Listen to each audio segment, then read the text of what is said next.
हरिओम. मी वर्षा वीरा कुलकर्णी, जालना उपासना केंद्र. सद्गुरू श्री अनिरुद्ध बापूंचा आमच्यावर वरद हस्त असल्यामुळे मला माझ्या जीवनात बरेच अनुभव आले. त्यापैकी मी एक अनुभव सांगत आहे. परीक्षा चालू होती.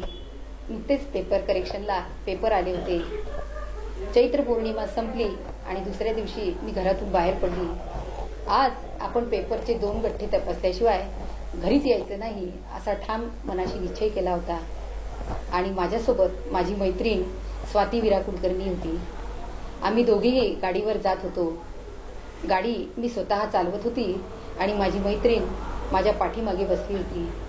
रस्त्याने जाता जाता अचानक बऱ्याच अंतरावर गेल्यावर आमच्या गाडीवर एका गायीने धाव घेतली. ती इतकी जोरात घेतली की आम्ही दोघीही रस्त्यावर अगदी अस्ताव्यस्त परिस्थितीत पडलो. माझ्याजवळ असलेली बॅगही अस्ताव्यस्त झाली होती आणि मैत्रिणीच्या डोक्याला जबरदस्त मार लागला होता. माझ्या गळ्यात बापूंचे पेंडाल होते. म्हणून की काय माझ्या बापाने मला थोडाही मार लागू दिला नाही. मी अगदी सुरक्षित होते. अशा परिस्थितीत मी स्वतःला सावरले. तिथून उठली आणि माझ्या मैत्रिणीला घेऊन जवळच असलेल्या एका हॉस्पिटलमध्ये ॲडमिट केले.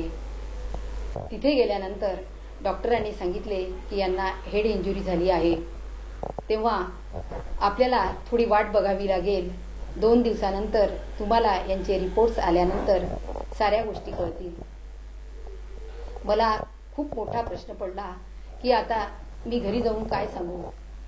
कारण तिची आई घरी एकटीच होती आणि तीही जवळजवळ 70 वर्षाची होती. बीपी पेशंट असल्यामुळे त्यांनाही ही गोष्ट एकदम कशी सांगावी हेच मला सुचत नव्हते. तेव्हा मी फक्त आणि फक्त बापूंचे नाव घेऊन बापूजवळ सारखी माझं मन मोकळं करत होती की हे बापूराया, माझ्यामुळे तिला कोणताही त्रास होऊ देऊ नको. कारण मी स्वतः गाडी चालवत असल्यामुळे जणू काही मी स्वतःच अपराधी आहे अशी भावना झाली होती. पण सदैव माझा बापू माझ्या पाठीशीच उभा होता. त्याचा धावा करण्यात एक दिवस जात होता.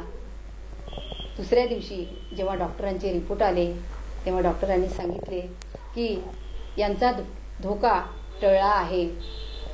तेव्हा कुठे मी तिच्या आईला घरी जाऊन सांगितले की स्वातीला फार मार लागला नाही, ती पडली होती, परंतु आता तिचा धोका टळला. तेव्हा तुम्ही मुळीच घाबरून जाऊ नका. कारण एकाच गाडीवर 2 व्यक्ती असताना एका व्यक्तीला खूप काही लागते आणि दुसऱ्या व्यक्तीला साधे खरचटलेही नाही.